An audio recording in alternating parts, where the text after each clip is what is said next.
and take a bow. Hello, Grenada. How you doing? Hey, partners. Me know what you know. But I'm a real Grenadian. Listen this. February 7th is a special day when all Grenadians should remember Sir Eric Machugeri.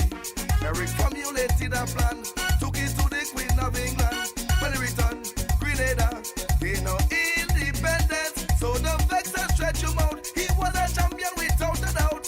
We must now appreciate the good thing Uncle done. So let us stand up now with attention. Anytime the anthem play, and don't procrastinate. Just join with me and celebrate everybody. Show them your flag, show them your flag. Put it up high and say happy anniversary. Lovely is my country. Everybody show them your flag, show them your flag, show them your flag and say happy independence. To all Grenadians while we jumping up and waving that flag.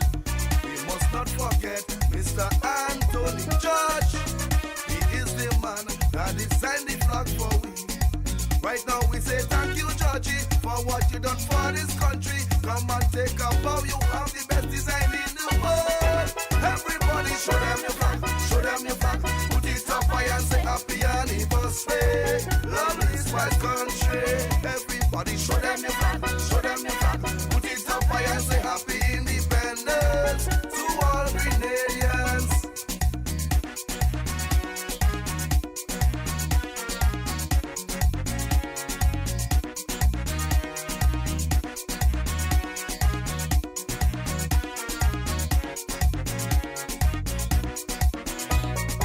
February 7th is a special day when Grenadian everywhere should say a special prayer. Say a prayer for this nation, government and opposition, so that they could see eye to eye and work hand in hand. We just had a big election, so it's time to unveil a plan to put back this country in position number one. So I don't want to see idling, I don't want to get no bickering. Let's continue working from success to poison in everybody. Show them your flag, show them your flag. Put it up high and say happy anniversary. Lovely is my country. Everybody show them your flag, show them your flag, show them your flag and say happy independence to all Grenadians while we jumping up and waving the flag. We are telling this whole wide world that we are proud to be Grenadian. No matter what critics say, we ain't going anywhere. We staying right there and continue to build this country. Everybody show them your flag, show them your flag. Put it up high and say happy anniversary. Lovely is my country. Everybody show them your flag, show them your flag. Put it up high and say happy independence to all Grenadians. Hey!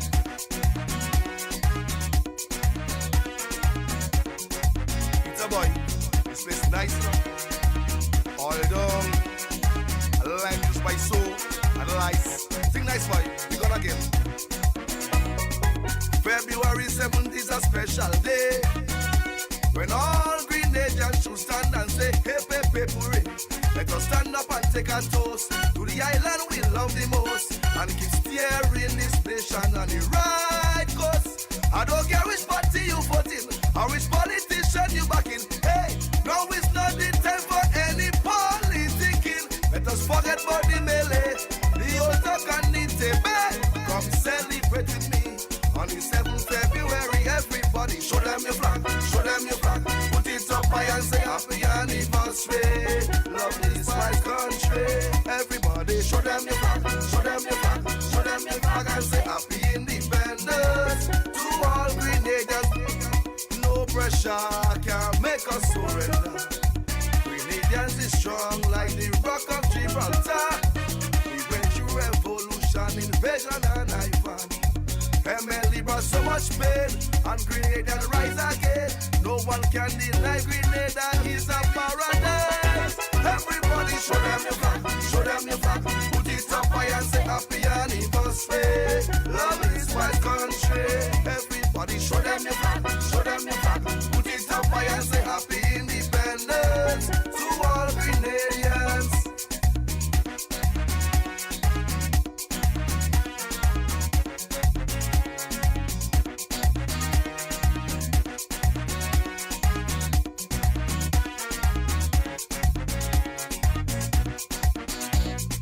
God bless you, Grenada. God bless you, Grenada. God bless you, Grenada. God bless you, Carriacou. God bless you, Carriacou. God bless you, Carriacou. God bless you, Timatic. God bless you, Timatic. God bless Timatic too. God bless you, Grenada. God bless you, Grenada. God bless you, Grenada. God bless you, Carriacou. God bless you, Carriacou. God bless you, Carriacou. God bless you, Timatic. God bless you, Timatic. God bless Timatic too. God bless you, Grenada. God bless you, Grenada. God bless you, Grenada. God bless you, Carriacou. God bless you, Carriacou. God bless you, Carriacou.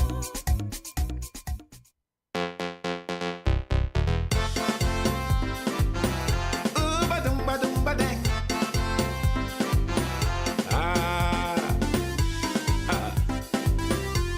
Yes, man. Come on, let we celebrate independence. Another year of love and exuberance.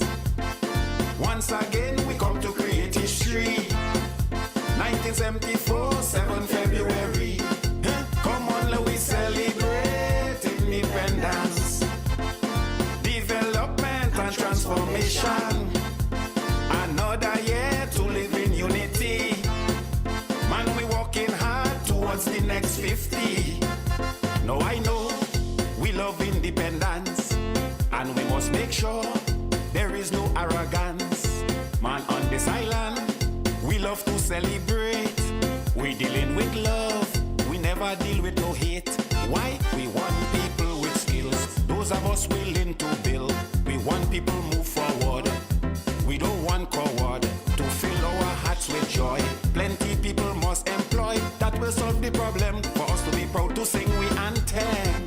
Come on, let we celebrate independence. Another year of love and exuberance. Once again, we come to create history. 1974, 7 February. Come on, let we celebrate independence. Development and transformation. Another year to live in unity. Man, we working hard towards the next 50. Ooh, darling, yeah. Man.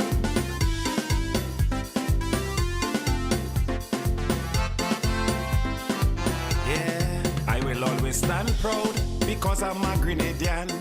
I will do anything to protect this nation because my neighbor string buried in this country.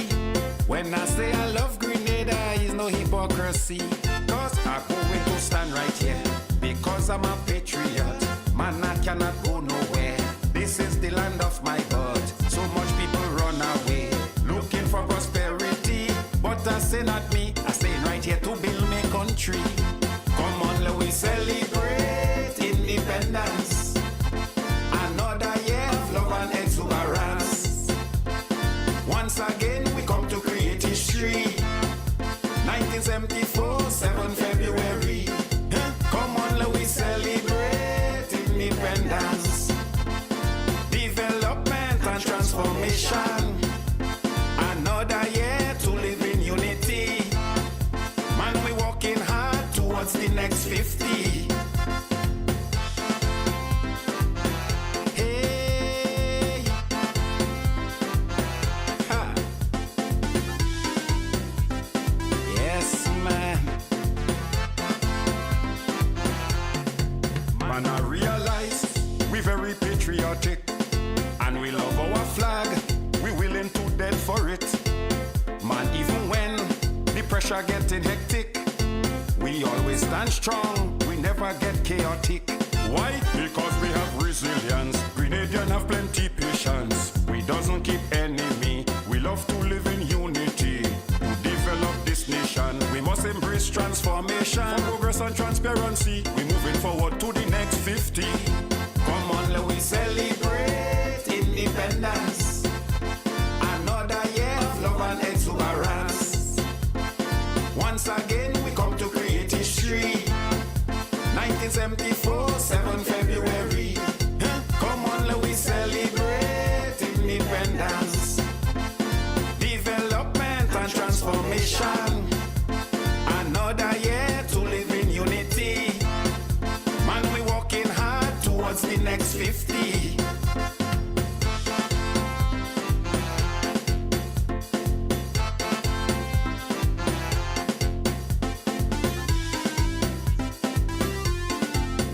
And good night to you, Grenada, Carriacou, and Petit Martinique, the rest of the Eastern Caribbean. Who put this country in this crisis? I wonder. Who put this country in this crisis? It's once again time for talking points, yeah? People some of the time, but you can't fool all the people all the time. You know, I know, they put their hand in the cookie jar. And of course, we will be having a guest on with us tonight, probably in about the next 10-15 minutes or so. We'll be joined by the newly elected Youth Arm President. VIP stole it cookie from the cookie. So we look forward to having that discussion, yeah? Hope that you all have been having a wonderful night. Good night to the listeners listening via 91.9, 91.5. Miss Mary, a special good night to you. I know that you're always locked in. I wonder if that radio does ever go off. Good night to you, my dear. Auntie Myrna, good night to you. Nobody wants to take the blood to them. And my good friends in La Fortune, good night to you as well. Yes, you then. We say good night to the guys out there in Rose Hill. It's been quite a while since I've been able to get up there. Yes, you. But good night to each and every one of you. Hope that you all are having a fabulous night tonight. Everybody Pablo. Nobody wants to take the blood to them pointing finger. I say man, the pointing finger. And good night to all the listeners joining us via the YouTube, via the Facebook. I won't be able to do the roll call tonight. Yeah, due to the adverse weather conditions, I got in a little later than I wanted to. Yes, you. Then Totally unavoidable situation. It was raining cats and dogs. Yeah, I even saw a pig fall and all from the sky. everybody pointing fingers. Nobody wants to take the blood for them pointing fingers. I say man, the pointing fingers. Pointing fingers. Nobody wants to take the blood for them pointing fingers. Number 5 stole the cookie from the cookie jar. Yes, you.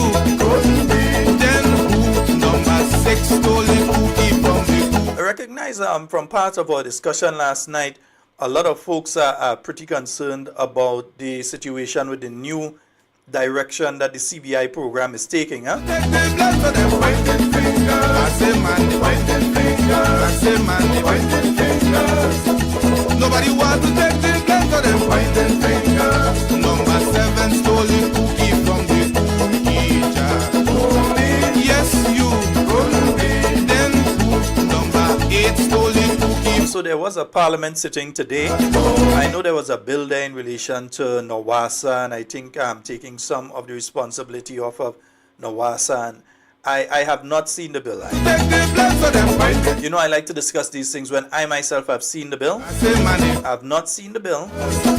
Nobody wants to take them. And I was not in a position to listen to the parliament sitting today. I stole the cookie from the cookie jar. Yes, you. Then they me. I'll take the opportunity and make sure that I listen tonight when I get in. It got to be you. We say a special good night to you, Camille, Teresa, Scott. Somebody could bring the message for you and say that, look, I'm talking points. Make sure and they send greetings. We could not have gotten there today. I couldn't even listen to Parliament sitting, so I could not have gotten there today. Yes, you. Then number 8 stole the cookie from the cookie jar.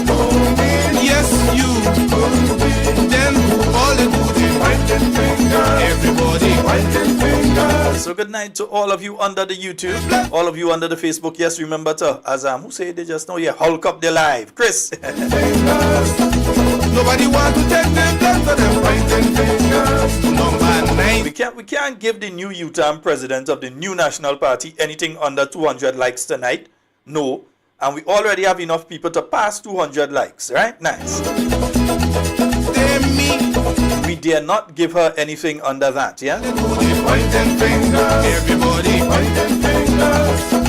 Nobody want to take them down for them pointing fingers. I say, man, they pointing. I know someone is calling. Let me go to the phone line. Hello, good night. I think I know what's happening here. Hello, good night. Scott, good night. Thank you very much. Camille Teresa Scott. You come out? Yes. All right. We didn't think. How the feelings? Not too bad. All right. Say good night to everybody. I ain't going to stay long because I want to go back and rest. No. We don't mind. Take your rest tonight. Make sure you sleep and so. Bye-bye. Yes. All right, my dear. Matty and Matty, good night. Bye-bye. And Mr. Watt. Later. All right. Yes, indeed, folks. Yeah, so we got the call from Cami. She is out of hospital. Yeah, so she's out of hospital. Nice, yeah. Stolen cookie from the cookie jar. Yes, you. So come on, folks. We're not giving the UTAM president anything under 200 likes, eh? Oh boy, Cami, I know what's going on with you with that rain, eh? Oh gosh, I could understand. Believe me. I believe I know what's going on with you with that rain falling there right now, Papa, yo. We have a call online. Hello, good night. Hi, good night, Sheldon. What's up? It's a very time, my brother. That voice song familiar, boy. I find that voice song in kind of familiarish. Sheldon, my brother, how are you? I'm great, man. I'm great. I just have a little, the normal throat problem that comes up every other month or so. Yeah, man. It's a long time. It's a long time I hear you, man. Yeah, man. And how is Carriacou and Petit Martinique? Man, well, Carriacou and Petit Martinique not great at all, and that is the reason why I say let me call you, make sure I call you tonight and talk to you tonight. I can't make tonight pass and I talk to you, talk to the nation. I need the world to know what really happening in Carriacou and Petit Martinique right now. No. You hearing me? Yeah, and you, man. You go cut and go. All right, night. Okay, yes. So let me go straight to the point one time because that's how I just drop it. Good night to the whole world. Grenada, Petit Martinique, America, China, the people in the diaspora. Good night. Ziggy, your connection seems. Ziggy, your connection seems to have dropped. Ziggy. And speak about. Number one, I'm going to talk about the Your connection dropped. I don't know why. Your connection dropped a short while ago. You hearing me now? Yeah, I'm hearing you now. Go ahead. Yeah. Yes, the people, the foreigners, the people in the diaspora who getting concession to come back home and build a house. They're getting concession to bring the material from America to build a house. They're getting concession to bring home a car. And you have some of them, after they don't build a house, they bring the car. The government still giving them pension money, and that is who retire from America and come back in Grenada. They're getting pension money back home in Carriacou, and that's happening right now. And nobody can tell me a lie. That is the truth, and I have facts, I have everything to back up on that. Them thing is not right. That is the reason why you see the minister, he don't care about the local people, he don't care about people on the island in Carriacou, he don't care about people on the island of Petit Martinique, he only care about people in the diaspora. You have to make sure they're okay. He putting them on pension payment, he put in there, he doing all kind of wickedness, and then nobody cannot say anything about it. Stay quiet. Look, they're fighting. Petit Martinique Health Center have a big notice. They close, right? They close. So anybody sick, anybody get a cut, anybody get anything, they have to rush them to Carriacou. How to get to Carriacou? They have to go all the way around on the long distance way to come to Carriacou to go to the hospital. It doesn't matter what injured, they could dead. Petit Martinique can have nothing safe. They're fighting to fix up the welcome center in Petit Martinique right now.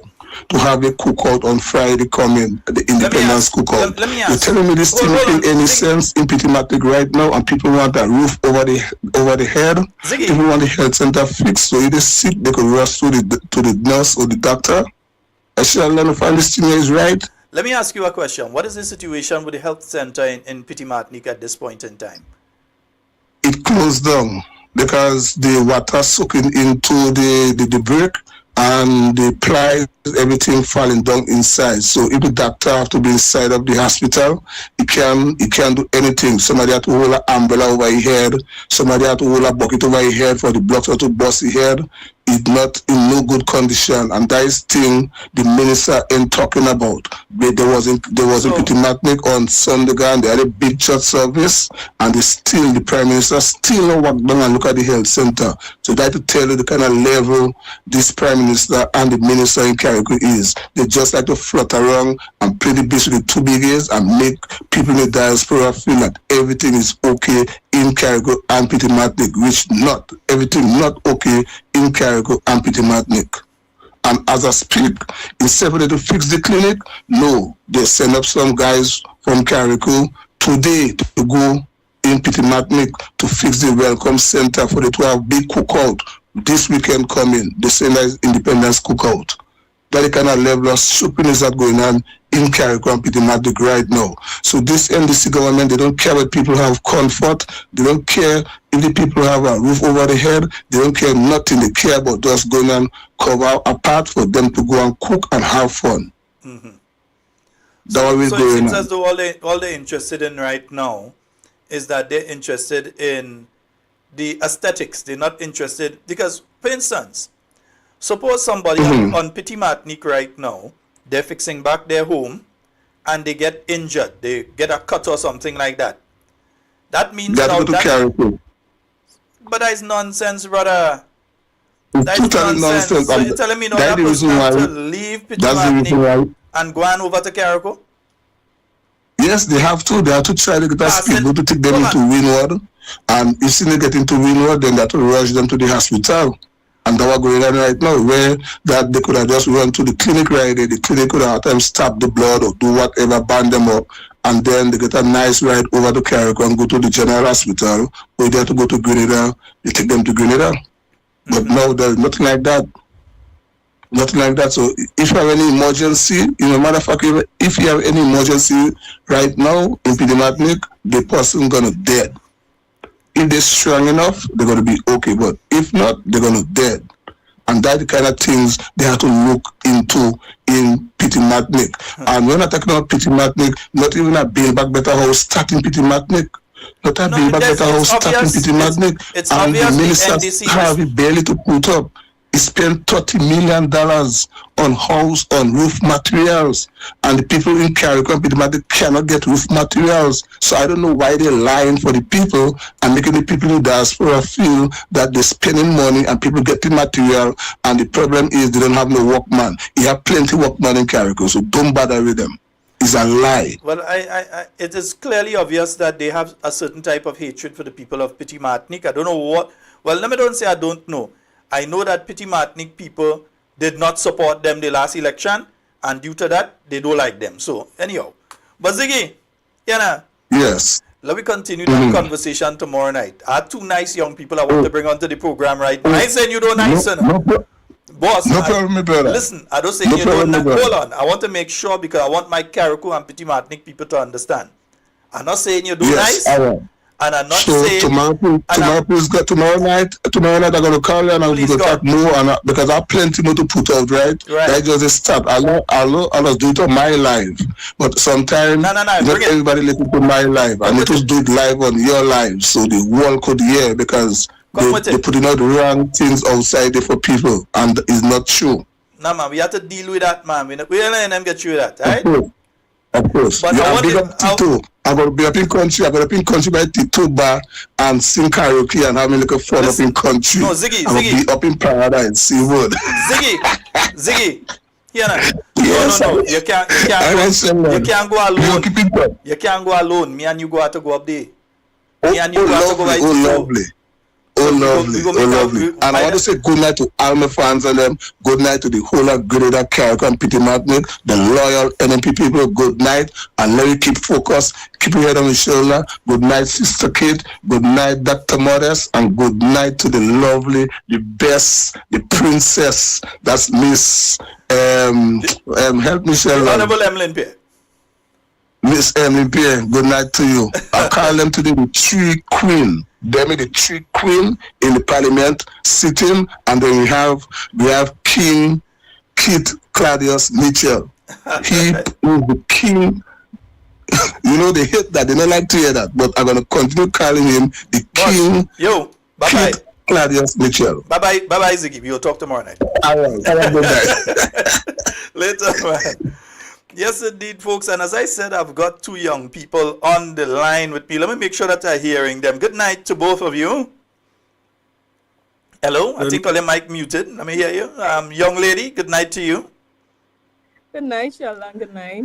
And good night to you, young man. Good night, Mr. Sheldon Scott. Boss, I Sheldon boss. This is Mr. Sheldon Scott. I bring all you up one time. Folks, we've got with us both the president and the deputy president? Yeah, the deputy president. The president and the deputy of the New National Party Youth Arm. And you know, on Sunday, the New National Party had their youth convention, and we've got the two persons at the top echelon of the youth arm of the New National Party. We've got them here with us tonight. Good night to you, Miss Amanda Japal-George and Mr. Terry Frank. How are you all doing? I am fine. How are you? The truth again. We go talk off here. The truth again. Derek, the truth again. We go talk. I'm trying.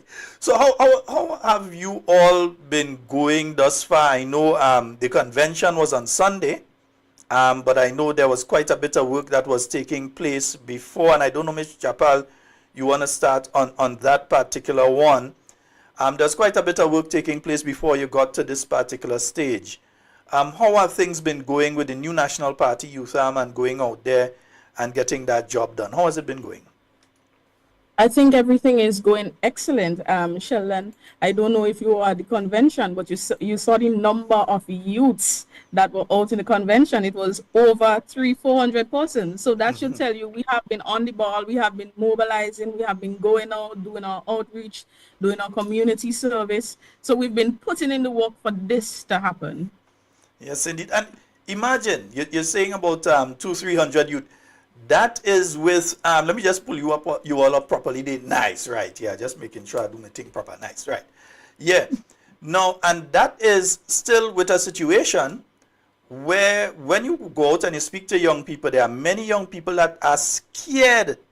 They don't want to come out to an activity, a political activity of the New National Party. They're afraid. If the government holds an activity, they will go. But when a New National Party has an activity, they are scared to come. They're supportive. But they don't. What have you been hearing from some of the young people out there? Both of you, what have you been hearing? First of all, you, Ms. Japal. I'll tell you this, right? I was really surprised with the numbers that showed up, right? And the top things that you are hearing is victimization and discrimination, because it is at this point in time at an all-time high, you know? So our youths and people in general are suffering, because I even heard a story, right? And it's from a cousin of mine quite up in St. John's. She was doing road work, and she was told that she couldn't go to an NMP rally. She couldn't go to an NMP zonal meeting. So this is the type of situation that we're faced with currently with our youths, and our youths are scared to come out. But as I said, I was really surprised because some were on the corridors. They couldn't get in the line of the media, but they were on the corridors showing their support and cheering us on. So, and that is something that I commend them for, and I really appreciate it.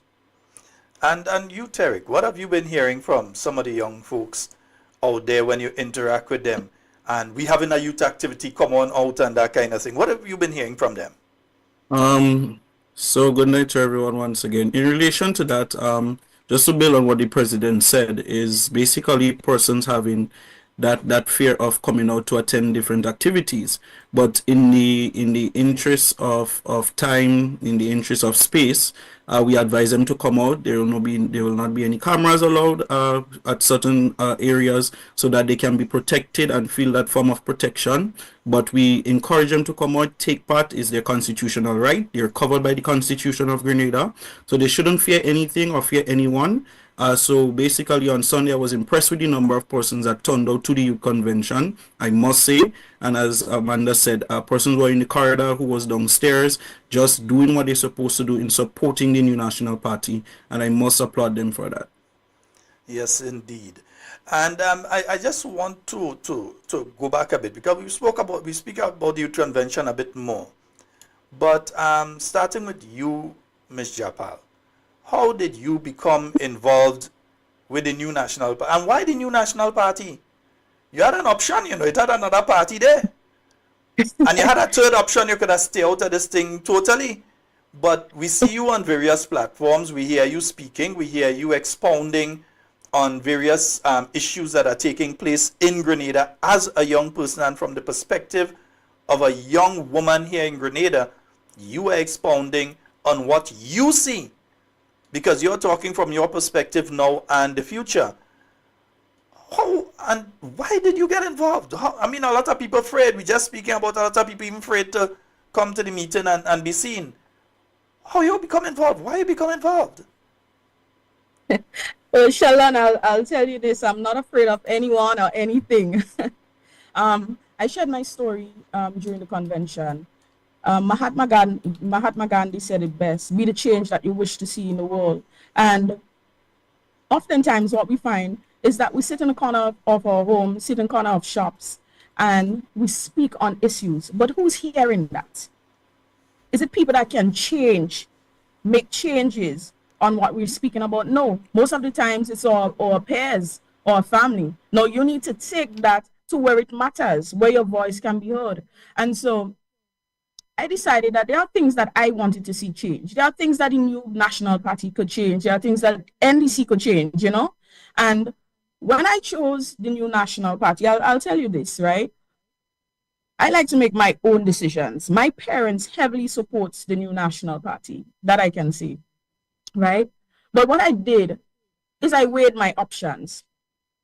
I compared the new National Party to the National Democratic Congress. And I realized that the new National Party, the values, the beliefs aligns with what I believe in. And it stems back to my childhood. My parents, and I gave that story before, my parents are persons that believe in supporting people and believe in giving and believing in the poor and the vulnerable and helping them move from one place to the next. My mother always shared a story with us and said, hey, I grew up without shoes, I grew up without clothes and all these things. And these things resonates with me. And so when I looked at the new National Party, my values and beliefs just aligned with them. And so therefore I chose the new National Party because of my values and beliefs, and also because they get the job done. Countless programs for youths has been achieved under the new National Party. And so when I made that decision, I went to my MP at that time, Mrs. Emily Pear, now political leader, and I said to her, I want to make a difference. I want to see things happen. How can I help? How can I be involved? I want to do something, right? And she gave me that opportunity to give a speech on one of our zonal meetings that she was having in our area. And I took that opportunity, and here I am today. And let me ask you, Tarek, how did you become involved? All right, so I became involved with, my parents are, how should I put it? Are strong supporters of the new National Party. If anybody know Mr. Victor Alexander from Vendom, also known as FA, they will not be able to dispute that. So he last night I was saying I finally remember who Fitzroy is. That's what I was talking about last night. Was he? So he has been a strong pillar of the new National Party for many years. At the age of 4, I was on a boat heading to Kharkou in a rally. That's lead up to the 2008 general election. And I could never forget having, when I came back down, I was so tired that I even missed my end of term exam just by going to Kharkou with my grandfather at that specific time. But coming to that, I aligned myself with the New National Party because of their values, their principles, their aims and objectives outlined by the Constitution, in which brings value to any young person that want to join the organization. So at that time, when I got to the age of thinking and really trying to align myself with a party, I decided that I'll choose the New National Party. And I did choose the New National Party because I believe in the principle of everyone should have a decent housing, job for every able-bodied woman and child or man who is willing to work. The party do not uphold any form of victimization, any form of discrimination. So it's for us to align ourselves with something of that nature, and I am privileged and I'm proud to be a New National Party member. Yes, indeed. And folks, for those of you just joining us, I'm speaking with the President and Deputy of the New National Party Youth Arm, Ms. Amanda Japal-George and Mr. Terrick Frank. And Amanda, you're also the MP for St. Andrew Southeast in the Youth Parliament, and we want to officially congratulate you from the New National Party. Well, let's say from Talking Points, we want to officially congratulate you. Thank you. Let me just say, you're following in good footsteps. I am. Yes, indeed. Now, what are some of the things that we can look forward to from the youth arm of the New National Party in the next few months, the year 2025? We've heard another political party saying they are the party of youth. If you check back the history of the New National Party, they are wrong. I could show you a picture of the, well, not a picture, I could pull video of the Honorable Emlyn Pierre being sworn in back in the year 2003. Much slimmer, I must say. And at the age, I think she was in the 20s at that point in time. We've had many other young persons who have been brought in within the New National Party and have been given the opportunity either at the level of the Senate or even to run for seats. You had Devon Roche running. I think he was about 19, 20 or something at that time that he ran on behalf of the New National Party. So we've always been the party of youth. What are some of the plans that we can look forward to, that the young people of Grenada can look forward to from the New National Party Youth Arm for the year 2025? Well, as you know, Sheldon, we do have a new executive, which is due to meet this week.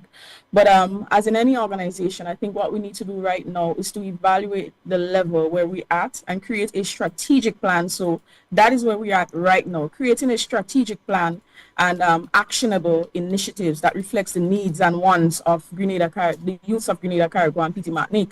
So basically, we're at the point where we're building our youth arms.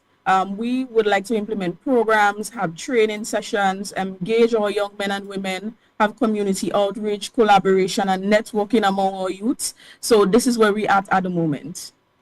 And there's a lot of things that is going to happen. Sometime next week, we're collaborating with TAMCC's library to have an independence quiz. So that is something that you can look forward. So look forward to great things happening within the New National Party's youth arm. Yes, indeed.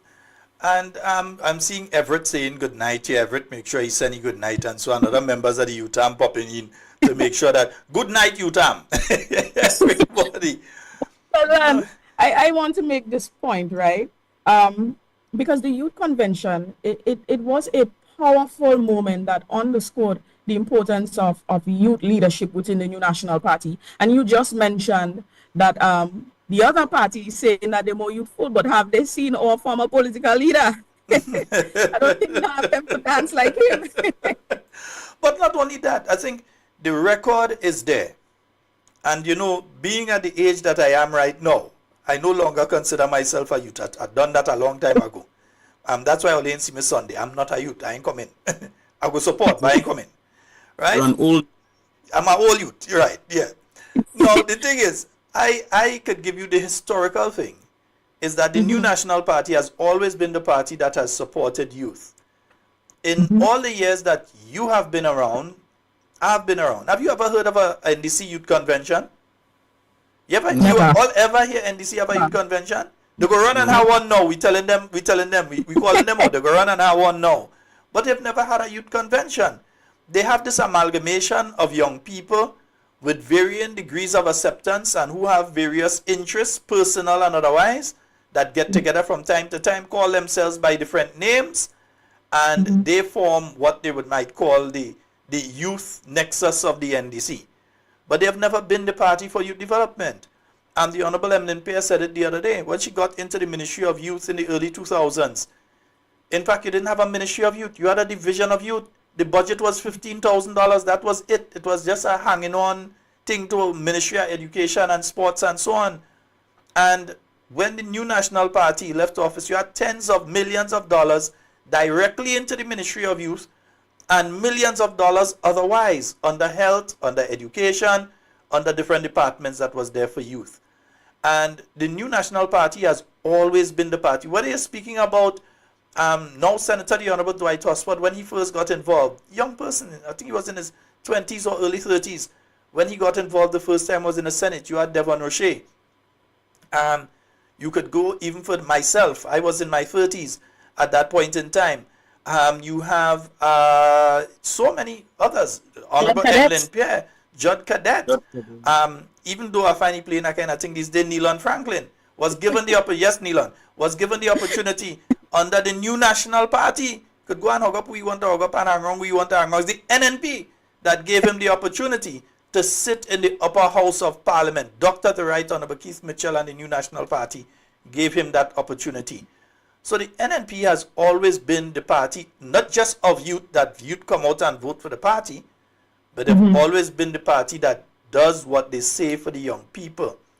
And your MP, Madam President, your MP promised the young people of Grenada prior to the 2013 general election new Imani program, new youth enterprise initiative programs, and various other initiatives for young people. And within not even 6 months, she had 4,000 young people under a youth program, the new Imani program. This new government can't even have 500 under a program after 2.5 years. Within 6 months, Emlyn Pierre, because some people want to talk about Emlyn Pierre and say, well, what Emlyn Pierre ever do? Within 3 months, you had 2,000. By the time 6 months, you had 4,000 young people already under the new Imani program. And outside of that, the same stadium that they said no funding was for and you couldn't build and all kind of thing, Honorable Emlyn Pierre called Madame Ubukian. Don't ask me how to pronounce the name. I just remember she name. I can't pronounce none of the other Chinese names. Ubukian, she called her in her office. They had a conversation. Dr. Mitchell himself had a conversation with her because she was at the sword turning ceremony. She said that Dr. Mitchell had the conversation and told her it's not stadium, it's stadia. And within less than 2 years, Honorable Emlyn Pierre had the Karani James Stadium built. So it's a person who has a track record of achievement. So when they're talking about youth, we say, show me the money. What have they done for young people between June 2022 and now? What have they done for young people? Yeah? Michelle, I just want to make this point, right? And it's interesting enough that on Sunday, the executive, they gave up their position at the head table, right? And to me, that sent a clear indication that there is a space for us within the organization and that we are well on our way to bridging the gap. And it also shows how much the NNP respects youth, right? So I just wanted to say that in terms of you bring the point that NNP is the party for youth. So that just sends a clear message that we are in the right place. And Mokopen is saying here, this young lady, Miss George, I love her stubbornness and no fear attitude. Makes me remember the way I was, and even now we're still keeping on. Tarek, we want to see you on the platform next, huh? We're looking forward to seeing you on the platform next. So we know what to expect when Miss Japal gets on the platform. So we're waiting to see when you get on the platform now. What going to happen, man? You had enough training. I had sufficient training from National Youth Parliament, so So it's you'll get a lot from me and Amanda going forward. Just to on the point Amanda made before we came to that, in relation to opportunities, no young person that been a part of the New National Party could ever say that they have not gotten an opportunity to put their skills, their talents, their ambitions, or anything that they strive for to use. The New National Party has always demonstrated up till this day that they will continue to give young persons opportunities, that they will continue to give persons the ability to put their skills and their talent to use. So even if somebody cross or even if they go anywhere, they will always have that in their mind, that the New National Party always has given them an opportunity. Now, and the question here comes from a particular place. What do you see happening, knowing what happened before? Because I'm pretty sure both of you know what happened during the period 2013 to 2022 with young people. All that was done by the Honorable Emlyn Pierre. Then you had Senator the Honorable Norland Cox. You had the Honorable Kate Skeeter Lewis Peters. So you had various people that came in, but you saw the volume of work that was done during that period of time. How do you compare and contrast that with what you see going on right now, if anything is going on? But how do you compare and contrast that with what is taking place in Grenada right now for young people? And what are you hearing from young people when you interact, when you go on the blocks, because I know you go on the blocks, when you're passing in town and they stop you to talk to you, or they meet you in the supermarket or wherever? What are you hearing from the young people, and how do you compare and contrast what has taken place since the New National Party left office in 2022 for youth development in Grenada? Well, Sheldon, we know that we had programs like Project Fly, like Empower, the Money program. We had countless programs. We had Project Reach, and all these were programs that were geared, according to Minister Kate Lewis, to help the less fortunate and the vulnerable persons. Also, persons in prison. Project Reach was designed for them. What we see happening when the new administration came into power is that the NNP had to advocate on youth's behalf to say, hey, you need to start back the Empower program. That is one. So they removed some of the programs and they weren't doing it.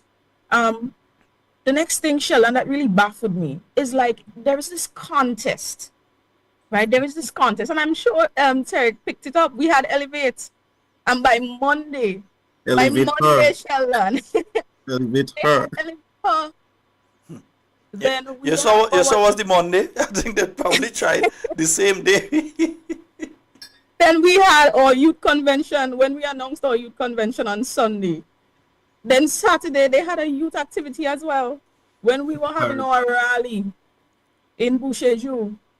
The same day they had a youth activity in Radisson. It was geared to start at 2 o'clock, but our rally started at 5, so they started promptly at 5 o'clock. I know, I was there. So I think more of a competition. So as to say projects or anything being done, Sheldon, no, there are no projects. It's more of a competition than there are really projects. And we have to keep advocating for our youths, because if our youths are our future, then we need to build them and put things in place for them. So hats off to the New National Party for standing up and advocating on behalf of our youths. And you, Tarek, what do you have to say about that? From what you've seen over the years, being a Hefe, what you have seen over the years with youth development taking place under the New National Party compared to what you're seeing now. Do we really? We don't even have a Ministry of Youth, right now we have what? It's down to youth division now? And I don't think a lot of people understand that. Under the New National Party, you are a Ministry of Youth. Right now, you're down to not even a youth department. You have a youth ministry division. So they're down to a division right now. That shows the level of importance they give to it, that they've downgraded what existed under the NNP. What do you have to say about this particular issue, Tarek? So to compare and contrast the NNP from 2013 to 2022 to the NDC now, there is no way the NDC could come close to the track record of the New National Party when it comes to youth development. In 2020, I attended the Caribbean Leadership Youth Summit in Trinidad and Tobago. It was me, Zoe Hagley, Garvel, and Ali Dowden that represented Grenada at that conference. And it was basically for persons to in leadership to build on their strengths, their capacity, and all these things. And I got to meet Mr. Charles Henry, who passed away. May his soul rest in peace.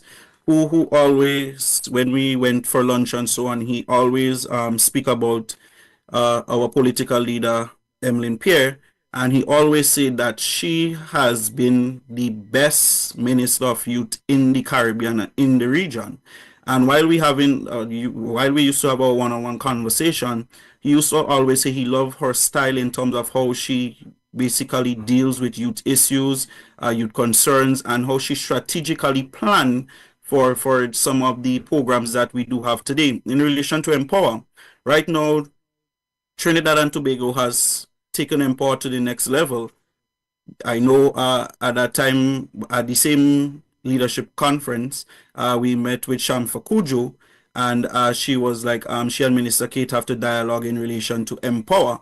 And today, Empower is in TNT making its headway. Right now, they bringing Empower to the villages, to the blocks. They having sessions with young men at mentorship program and so on. So we can see that the New National Party Empower program has the potential to become one of the Caribbean's greatest program as it relates to that central pillar as it relates to young men.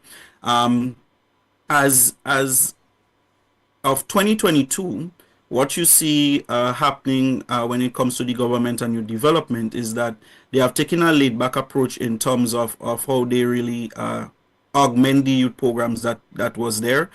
Some, they may try to dismantle some. In some instances, they may try to get rid of New National Party persons who they know who are New National Party persons. They'll try their best to get rid of them. But I say to the young persons, have no fear. You have your skills, you have your opportunity, you have the ability, you have your certificates. You can always get a job within the state of Grenada. So do not fear if they try to victimize you in any sense. But basically, what is there is what the New National Party had. So it gives a good kudos to the New National Party that the programs that we had was working for our young persons. That's why they have it there, and they can't think outside of the box to do anything else.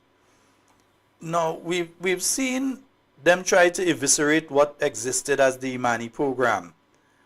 We've heard of many young persons who were under the program no longer engaged by the program. In fact, this month I've heard from quite a few who were working within the private sector and their term of engagement has ended. The government basically told the private sector, no, we're not keeping these people. You all have to take them. If you don't take them, then we just send them home, that sort of thing. Have you been getting some feedback from young people who were involved in the different programs? What are they saying? The people who were involved in programs under the NNP, what are they saying? I've heard what you all have said about your personal view of what is taking place. What have you been hearing from the young people that you have been interacting with about what they see happening right now? And what are they asking for? Well, Sheldon, I'll tell you this. I had a conversation with someone, right? I had a conversation with someone in Telescope. As a matter of fact, they messaged me on Facebook and said, hey, I really, really need to talk to you. It's urgent, right? And the first thing they said is this: we need programs. Amanda, we need programs. There are no programs for our young men. And remember, we just mentioned that we had the Empower program, right? Mm-hmm. And now they're saying that there are no programs for young men. I think sometimes, Sheldon, what we miss is personal touch as well. And that is what MP Emmeline Pierre, political leader, brought when she was into the Ministry of Youth. So you can have an Empower program now and you're just teaching, but do you love it? Do you have a passion to actually see young people move forward and grow? And I think that is what they're lacking. So you can try to emulate our programs and recreate it change up the names, but do you have that vision for our young people? Do you have that love for our young people? And I think that is what they're lacking. So our young people, they're seeing certain programs being recreated, but Sheldon, they're not feeling the love. They're not feeling the touch. So why should I go there? And so that particular individual said, hey, we need that back. We need Emlyn Pear to come back. And this is just how they said it, to come back and start things with us. We need you, Amanda. We need Kitaka. We need the youth outside here. So Sheldon, yes, some programs do exist at this point in time, but they're lacking a lot of things. They're lacking the touch of the new national party, and that is what young people want to see, especially in my area in St. Andrew Southeast. Just to build on what Amanda said, in terms of what they're lacking, but the biggest thing of all that they're lacking is empathy. Empathy is what this government lacks, and I don't see they're trying any ways to amend their lack of empathy in any sense. As it relates to young persons, as Amanda said, a lot of person messaged me after Sunday indicating that they would like to have some block sessions. They would like to have these type of events that usually used to happen with the new national party, like Let's Vibes, in which Honorable Kate Skeeter Lewis used to have when she was minister, with Senator Nolan Cox as well. You go out on the blocks, you interact, you engage, you have that sense. So at the end of the day, basically you're hearing straight from the young persons what they want, what are their needs, what assistance they really need. And one of the biggest how should I put it? One of the biggest things that hurt in terms of a youth program is the dismantling of the youth-based program, which was one which deals with basically developing the small business sector in your country. And if you do not see the foresight in having the basically you moving the youth-based program forward and not dismantling it, then after it speaks to what you will do with certain policies that we see that you are dealing with. So at the end of the day, youth-based, I believe, is something that they should start back, that they should get going, so that the small business sector in the country could feel that pump in terms of resources. They could basically build and strive. Yeah, because I think one of the things that Youth Biz, and I must say this about all of the programs that you saw from the new National Party in the new National Party time in office, all of the programs didn't come by Honorable Emlyn Pear and Dr. Mitchell, the Honorable Dr. Keith Mitchell and others sitting in a room and saying, okay, we're doing A, B, C for young people. But it came out of direct interaction with the young people from Petit Martinique to Point Saline. Interacting with young people, I could tell you, because I know it at times that 10 o'clock in the night would take me in Hermitage, down in Kalalua and all these kind of places, or in Rose Hill, or in Baghdad, all over the place. 10 o'clock in the night would take you there interacting with young people, with different groups and so on. One of the things that some folks have noted now as well is that we've seen a breakdown in the amount of youth groups that exist in Grenada. Whereas before you had this plethora of youth groups. Honorable Kate Skeeter Lewis Peters can tell us about that we had this plethora of youth groups. Now you recognize how many youth groups you know about in your community that active and doing things? It was one of the requests. Go ahead, Amanda. It was one of the requests I had while I'm traversing St. Andrew Southeast during my campaign. Person saw the need for having a youth group. Just back to the point you mentioned, Sheldon, it's very important. You can plan for people, as Ms. Lewis would say, but you also need to plan with the people, right? And that was definitely one of the things they mentioned, the importance of youth groups, and not even political youth groups, but non-political youth groups where young people can come together, interact, and to build themselves. Mm-hmm. But to build on what Amanda said, you see, things are not difficult. Information is not difficult and shouldn't be difficult to find in any ministry across Grenada.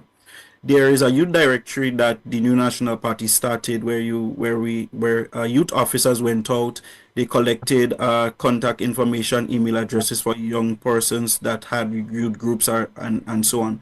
So basically, all this government have to do is basically just call, send an email, make contact with them, just to revive them. So it's not difficult in terms of you having that ability to recreate, so that persons could have the community groups back up and running.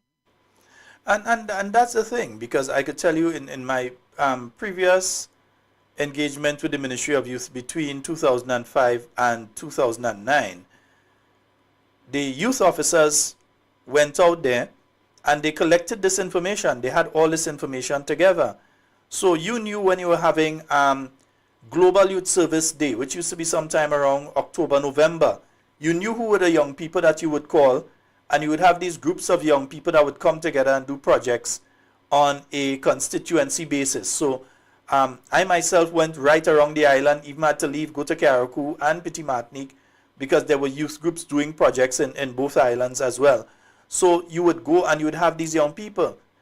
That is missing, and it was an important avenue for keeping our young people together, because back in those days, 2004, 2005, 2008, that kind of thing, the technology wasn't what it is right now, that folks tend to spend all their time in a mobile device or online. You still had the community where fellas would go out and just hang out on the block and talk, and not everybody sit down on the block, because that's where they're getting Wi-Fi, so they're there chatting to other people, but they're close by. And we're missing that in our community now. You to a stage right now where folks, a guy would stay home, lie down on the bed or lie down on the couch and just be on a phone, talking with friends and so on. Whereas before, that would be something you go and play basketball, cricket, football, whatever. Or you hang on the block, you make a cook, or you just hang on the block and talk. And the community groups help that. This government has not been focusing on building any community groups. I would challenge the present administration to tell us within the last 900 and some days how many community groups they have reinvigorated or created. And I'm pretty sure that the answer is zero. I'm pretty sure the answer is zero. Sheldon, my thinking to that would be, if you're victimizing persons and you're discriminating persons, how can you get me to come outside and to join one of your groups? But, And I think that is the biggest. I think that's the biggest issue here. If I'm being victimized and discriminated against, and my constitutional right is not being valued, then I wouldn't go outside. And it's just plain talk bad manners. There is no empathy. There is no love. There is no care for me. So which group you putting me in? Sheldon, which group you really putting me in? The NNP group. And then again, it makes it a bit difficult for these sporting groups that may want to have activities or recreate on any playing field or so on, that you have to seek permission, and then once you seek permission, you have to go back and forth. So it makes it difficult, as opposed in the New National Party time, where you just go to a playing field, you have fun, you have games, if parliamentary representative, you write to them asking them for assistance in terms of you probably want to help them, in relation to the sporting group may want them parliamentary officer to help them with drinks or so on. So under the NNP, you had that freedom to do certain things. Right now, you have to go through the channel of the back and forth bureaucracy. And one thing I want to ask about, again, you all are the ones interacting with the young people, so I'm asking you all these questions. Now, when it comes to scholarships as well, because as Amanda rightly said just now, you're telling me come out. What are you really doing for us? You're victimizing my friends. You've sent home 3 of my friends and 2 of my relatives. You're victimizing down to my mother. You take her off the seed program, everything. And then you're asking me to come out to a program that you have. So many of the young people will not come out. They will not take part. Outside of that, the New National Party was known as the political organization that ensured that literally thousands of young people got the opportunity to further their education, be it even at the level of university, the St. George University and so on. I have been getting calls, I've been getting messages from many young people who are having challenges right now. in relation to SGU and their payments and that sort of thing. What have you all been hearing in relation to young people and scholarships and that sort of? This government talks a big talk, but at the end of the day, when you hear from the people who are actually in it, and I'm talking about people who are within the public service and they're doing a course down at SGU and they're not receiving the support, and other people who are just not receiving the support for whatever reason, while some getting it nice and easy, others are not getting the support. What have you all been hearing from some of the young people in relation to furthering their education, which is an important aspect of youth development? What have you all been hearing? Sheldon, go ahead, Tarek. Sheldon, I must commend the New National Party as it relates to the assistance to young people that used to attend the T.A. Marisho Community College in terms of them paying half of their tuition and so on. So when you hear persons saying that the New National Party never used to do nothing, that's why they have to implement free tuition, that's baseless in every aspect. Because under the New National Party, anybody wanted assistance, you go to the parliamentary office, you follow the procedures to get half of your tuition paid. If when it comes to graduation, you get half of your graduation fee paid. So there was different things that was happening in terms for young persons in that area. As it relates to scholarship, some persons, I know of a friend, she said, Terry, right now I have to bust my head to find money because the money don't reach on time and I can't sit my exam, I cannot do this, I cannot do that. So I had to channel her to somebody who could have assisted her in the process. And then after the money came, so as I told her, well, the money came, so probably you could put it towards the next semester or so, but it arrived late, so it delayed her in the process of completing her exam. So these are some of the bureaucracy that I think the government needs to work on in terms of ensuring that they meet their deadline in terms of payment so that young persons can complete their exams and so on time. Yeah, and you, Amanda? I am laughing because Tarek mentioned TAMCC and assistance with TAMCC. But I think in the year 2024, with all this free tuition and everything, we noticed for the first time in history that students were marching and protesting outside for their labs. And just remember, the Prime Minister's son is attending that institution at this time as well, when they're protesting. But that's the thing. You see, it's with this administration, one of the things that we recognize is they're all about the optics. They're about how things seem to people. So it may not have a base. It may not have any substance to it. It's a shell. But it's how it appears to somebody. So they see an egg that has been drained and they think that is an egg, they buy it. And then when you crack the egg, you realize there's only air inside there, everything else drained out from it already. It have a hole at the bottom. So that is how this government operates. Everything is about optics. So when it comes to youth, there's a lot of optics, but there's not a lot actually taking place that young people benefit. Again, I just want to roll back to something Tarek was speaking about earlier, and yourself, Amanda, when you spoke about youth enterprise and the work that has been done in youth enterprise over the years by various new national party governments, putting millions of dollars into the hands of young people to start businesses. But you know what happened? You put the money into young people's hands, you start businesses. So, for instance, when we left office in 2008, there were many young people that had businesses that were operating, funded, they were doing well, and so on. The NDC administration of that era came in. They did not follow up with the young people. What happened? If you're not checking in on them, you're not giving guidance, you're not lending whatever assistance you have to lend at whatever level, not necessarily cash, but at least saying, okay, you're doing this, but you should do that. And having that sort of thing, the mentorship. What is going to happen to the businesses? In many instances, it's going to fail because most of these young people, it was their first business that they're getting into, they're learning. And whereas you could have mentored them to get them to have it sustained, many of the businesses failed, not because they were bad businesses or the young people were bad young people, but because the then NDC administration did not give the assistance it's supposed to give. We see the exact same thing happening between 2022 and now. You had young men that were given computers and so on because they're into music production to set up their local lab and so on, because this government does as though only them who know young people like music and that kind of thing. But the NNP government gave those sort of things, and I think it was under the same Empower program. They gave some young men weed eaters, they gave the blowers, they gave the power washers, they gave them equipment so that they could go and do carpentry. Different things were given to the young people. But if you as the government, and government should be a continuum, if they don't follow up with them, these businesses will fail. But they want it to fail because they want to say, NNP give that to 200 young people and then you see all of it fail. All of it fail. Without people understanding, but wait, these were the people that were supposed to be helping these young people, give them guidance and mentorship to get them to the point that they have to get to. It's a sad situation that we see happening right now. Yeah, it's a sad situation. You talk about optics, Sheldon, but sometimes I get the feeling, according to Brian Grimes, that NDC just has this list and they're just ticking off these things. Okay, so we made this promise in 2022, so let me tick this off. Let me get this done. Let me do this. Let me do that. You know, and I think that is where we are with this government. So it's all flash and no substance, like a bougainvillea tree.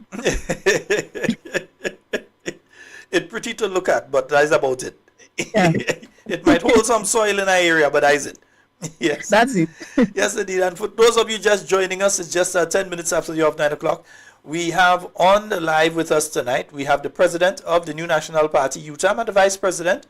So we have Miss Amanda Japal-George and Mr. Terrick Frank on with us as well. We're just discussing different issues as relate to youth and young people. To you, Mrs. George, right? Yeah. Right, Mrs. George. I want to be disrespectful.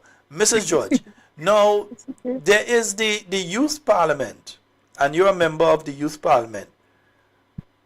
Explain that a bit to us. I know there was a concept, and Mr. Roy and Bihari, wherever you are, I know you could bear me out on that.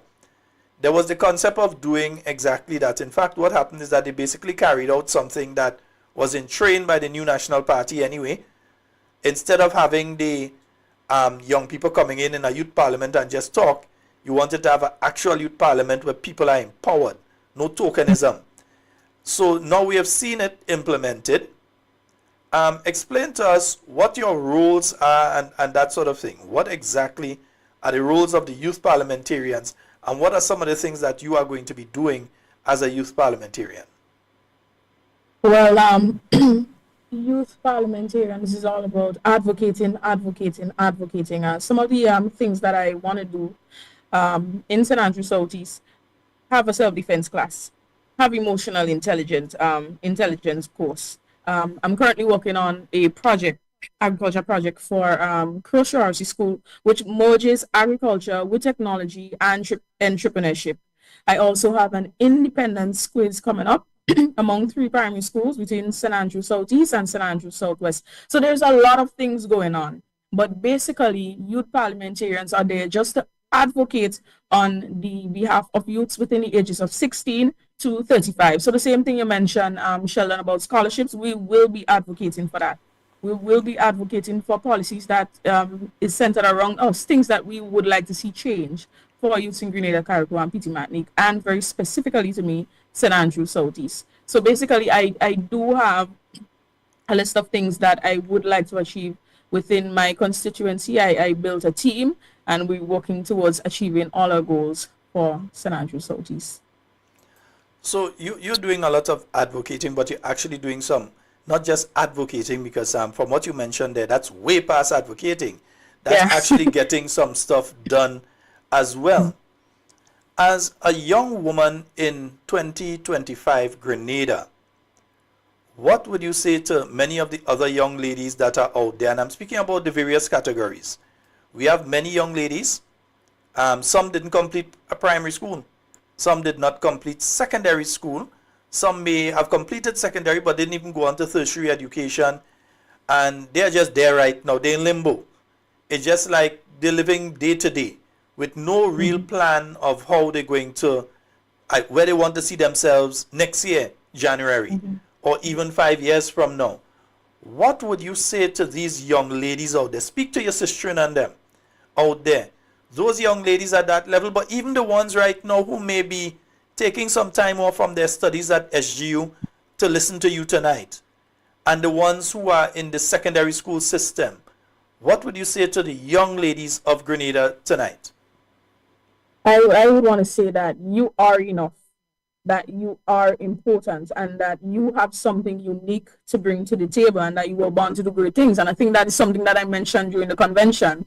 I think it was Neil Gaiman that said, "Be the you that you can be, because the world needs you." Right? There is only one you, right? So you have something unique and special that you can bring and make a difference in Grenada, Carriacou, and PT Martinique. One thing my parents always taught me when I was younger: when you're in school, your school is your job. So if you're in university right now, the road might get tough, it might get difficult, but think about the success that you will have at the end of the road. Even if you haven't completed school, remember that there is a place for you. You mightn't be versed in education in terms of maths and English, but you may be doing very well with a skill. Skills make money. Even the bankers go to the hairstylists. Even the bankers go and do their nails. So there is a place for you. And just think positive. Put God first, and you will do great, great things. Yes, indeed. And I hope that the young ladies are listening, because you have an example of a young lady that decided, nah, I ain't gonna just stay home and juke my phone for the entire day or juke my tablet for the entire day. I'm going to go outside and do something. I'm going to become involved. Terika, a question I have for you though. I think don't get frightened, man. Come that way. Now, as a young man, I know that especially in the area that you grew up, and the era that you grew up, you know of certain things that used to happen when you were small and you're not seeing them happening now. For instance, I often use this one when I'm speaking to people. You have a situation where years ago when I want mango, me and my partners go in the bush. We go in and find mango. These days when you want mango, you pass in town and you buy it in a plastic bag. Or you pass somebody with a stall at the side of the road and you buy. Whereas you'd pick half ripe and berry with bush and thing to ripe, all kind of thing. You're supposed to know about them kind of thing. Nowadays, you see a disconnect between what existed before and what exists now. We understand Grenada is modernizing, but what do you think can be done to sort of keep some of our traditions and some of our culture? Because it seems as though we're losing a lot of our culture and our traditions. We've already lost patois, forget that. Grenadian patois is gone. It ain't coming back. The people who spoke that, they're gone. You might possibly have one. I know of probably one alone that would speak original Grenadian patois, but that's gone. Carriacou tends to keep their tradition, so I'm not too worried about them. They still dancing cake and all kind of thing over there for wedding and so.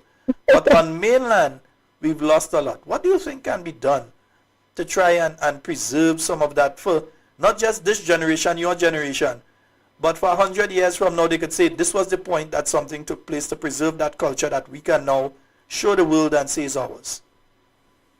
What I believe is best is for us to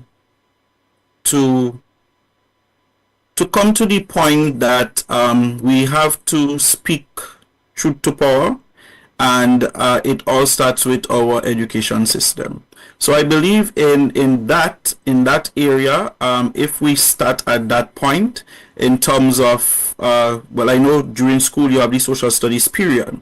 If something could be added for cultural preservation during that period of social studies, to get the young men basically to understand that, okay, we know the technology is there, we know the technology is infiltrating within Grenada and other Caribbean territories, but how do we guard against what we watch in movies, which is fiction, what we watch in movies, as opposed to what we grew up in era knowing, going out playing cricket, playing football, playing video games, running up and down, playing mango, you're beating table, playing teacher, you're doing all these type of things because why? You had that sense of community, you had that sense of persons that cared for you. I'm not saying that persons don't care for the children these days, but everyone, it boils down to everyone as taking individual responsibility in order to ensure that culture is preserved within the state of Grenada. So if we start in schools from since grade 6, or if we could even start before that, And then when the children enter Form 1, you have cultural preservations. You can go outside, they do the marbles, they do the football. All that is already part of the physical education system. But basically, you having to nip that in the bud. And I believe community groups is very important in preserving culture. If we have community groups active within our communities, and this will be one of the things that the new National Party Youth will be taking leadership on, in terms of getting groups back, getting groups formed back in different communities so that young men could come out, they could play their football, they could play their cricket, they could play their basketball, have different sporting competition, have different work. Something that I've been thinking through the day today is a walk from probably from within the constituency of St. George Northeast, from Venom to Grenada. DJ music is like a health walk, getting people active back again. So these type of activities to bring back community, bring back persons together so that they can feel the love that, okay, I'm responsible for my child, but yes, I'm responsible for every child within the community. Yes, indeed. And because I don't think most young people now, they don't know how to play Pong Stone. I think most young people now don't even know what is Pong Stone. I don't know what is Pong Stone. No, Miss Japal. Mr. and Mrs. Japal, deal with Amanda, please. Amanda, I don't know his Pong Stone? No. My I don't goodness. know what Pong Stone. No. I guess we should along with Turk, I'm we should feeling old, have boy. government What? policies. Papa, I'm feeling real old now, boy. What? Well, I can't. You could play hopscotch at least, though. Yes, I know hopscotch. Chinese skip. I don't know that. Jesus. Tarek, you're staying quiet because you don't know either. Tarek, you know how to make a slingshot, brother? Tarek? I could try. Without going on YouTube, you know how to make a slingshot? No. My goodness. No, but you all understand the point I'm making here. Yeah. That we are losing a lot of our cultural heritage, and you all as young people, maybe we, the generations who have gone before, have not done enough to pass it on to you all. Because remember, it is now the responsibility of you all to pass it on to your children. So we have to make sure to pass it on to you all, that you all can now pass it on to your children as well.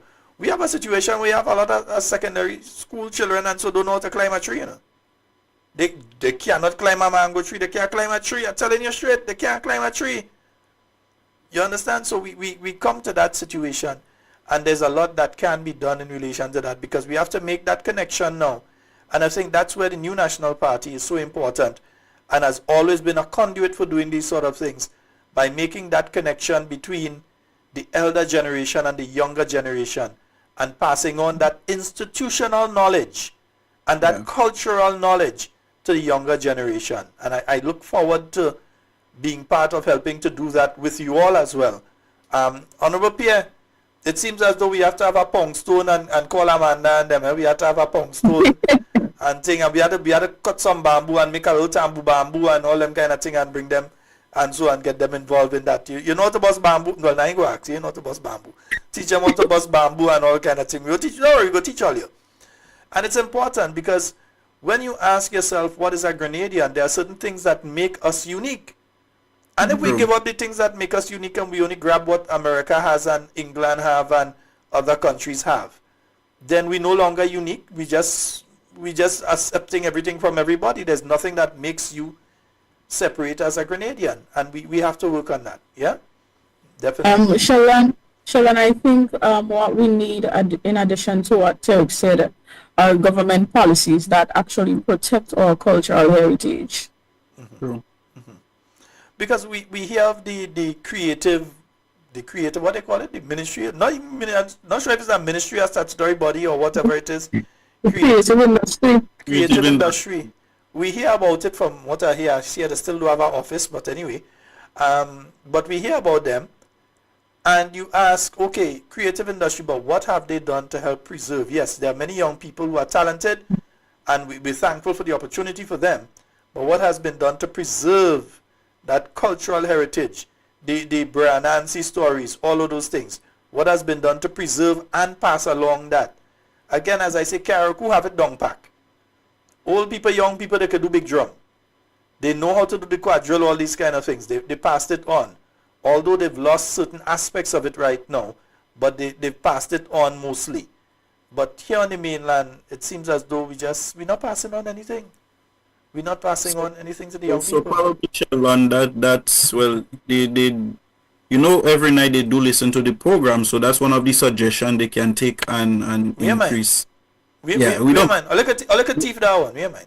all for Grenada. So that's one of the advice probably they can take as it relates to the Ministry of the creative industry. in creative industry, that in terms of cultural preservation is to have that community gathering, community spirit once again, and the mentorship program in terms of the elders teaching the young persons different things, different aspects of life, of living, of production, so that basically we will be able to pass it on to the next generation as well. Indeed. Can even use technology to document all of your culture. Yeah. And it gets passed on from generation to generation. I think that's the smartest, innovative way to use technology. Yes, indeed. And folks, what I'm gonna do, I'm gonna try something tonight. I'm gonna try and take some calls, but I'm not sure how that go work out. If you all might be able to hear the calls, I may have to transcribe for you all. But let me try and take some calls. The phone lines are open, 440-7377. We're trying something new tonight here.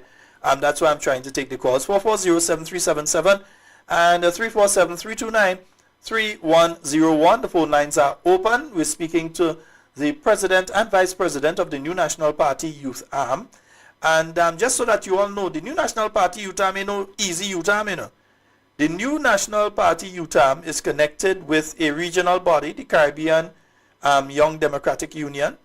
And we have our first caller online. And let me see how I'm doing that. I might have to do that like this. Let me try it like this. And pull up that call. Hello, good night.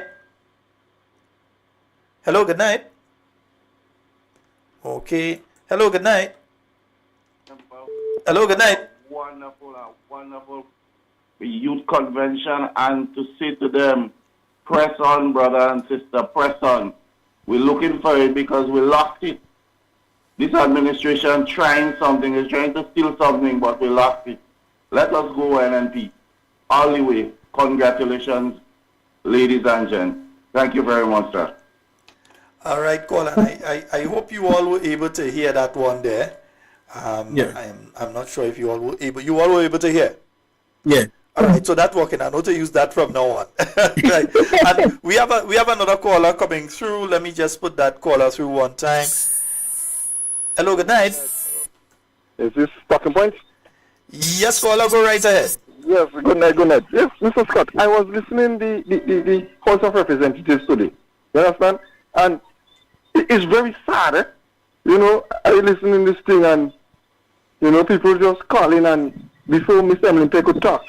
And they just bashing the woman on live and don't listening to what the woman's saying. You know? I don't understand Greenians. We have to listen and get information as much as possible. You understand? People explaining this pension bill and this thing is illegal. You understand? I don't understand what else Greenians, Judge. We just so politically buried in the sand. You know? I don't know. I was so baffled today. You know, under the live, I'm watching and just reading comments. Eh? That was my whole thing today, Judge. I just want to call and say that. Greenians, you have to open your eyes and listen to things from all kind of sources. And today was the best source to listen from the parliament itself. You understand? And get information and learn for yourself and make sense of nonsense. You understand? Because most of the speakers from the government were just arrogant. I listen to Mr. One there, Judge, and like, I don't know what to take away from it. I don't know. I listen to Mr. Emlyn and I get real information, real concerns about the bill. You understand? And these things was just, you know, I don't know what to say, Mr. Scott. Good night. And there's my contribution for tonight. All right, thank you. All right, thank you. Yes, indeed, folks. I hope that you all heard that one as well. You all heard that? Yeah, based on what the caller said, I will reiterate what the chairman said on Sunday. it's important that we defend our party. It's important that we defend our political leader. It's important that we defend every member of the New National Party. They know what is at stake. They do know what is at stake, so it won't be an easy road, because they're going to come after each and every one that they believe, each and every one of us, I should say. They will come, but it won't be an easy road. So we have to defend our party, we have to defend our political leader. And when you tune in on the live and so on, you put your comment, you defend with the facts, of course, and after that you just swipe across. There's a pad that you can swipe where you could see no comments, and you just pay close attention and you stay focused on what is being said. My thing is, Sheldon, the decorum in the house today, I mean, it speaks volumes of the quality of leaders that we have. So when you see the comments are pouring in like that, then it starts from the head. So if the head is behaving a type of way, then the followers, the tails, would automatically behave a type of way as well. So I think really and truly what the Prime Minister and the NDC government needs to do is go back and review the rules of the House and understand and remember what our forefathers and parents have taught us of manners and respect. And I think that is what they're lacking. Because it doesn't matter which side you're politically affiliated with, Mr. Scott, you should have respect. And I think that is one of the basic things we were taught when we were younger. So just ignore the comments. As Terek said, if you want to defend, but do not like, do not pay any, as a matter of fact, do not pay any attention to it. Or back broad, Mr. Scott, mind our business. Because once you start paying attention to that on social media, you have to remember that the algorithm is going to continue bringing up these things, and you don't want that. You'll give them more fire. You'll have them be more visible, and that is what you don't want. Just ignore it. Sometimes you just have to let things slide. And the amount of things I just let slide on a daily basis, I mean, man, what? I could have my own water park with water slides, because the amount of things I just let slide on a daily basis. And the thing is this, and let me see if I could bring in this caller before I make my point, because I think the callers are more important tonight. Hello, good night. A pleasant good night to you, Sheldon. Hi, good night. I would like to say congratulations to Amanda and Tarek. Congratulations to you all. And don't let them get all down. And I'll be looking forward working with you all. So have a good night and take care. We love you. I love you. And I'm so proud of you. My whole family is proud. Yes, indeed. Yes, folks, and that song as a young person that day, man. Yes, indeed. And I'm saying this, the attacks will come, and you expect the attacks. You expect that people will come and they will try to attack and so on. I know, for instance, just less than a week ago, there was a young man that stepped forward at an NNP meeting and asked to become a member. A photo was taken and put out of the young man. Papa Jome is what they don't say, and they start to attack the man and all kind of thing. It's like we're beginning to live in a society where we are not allowed to support who we want to support or to have any position like we want to have. We have a caller online again. Hello, good night. Yes, good night. Good night, my brother Sheldon. Good night, good night. Yeah, I'm calling all the way from Canada. All right, Canada in the house. Go right ahead.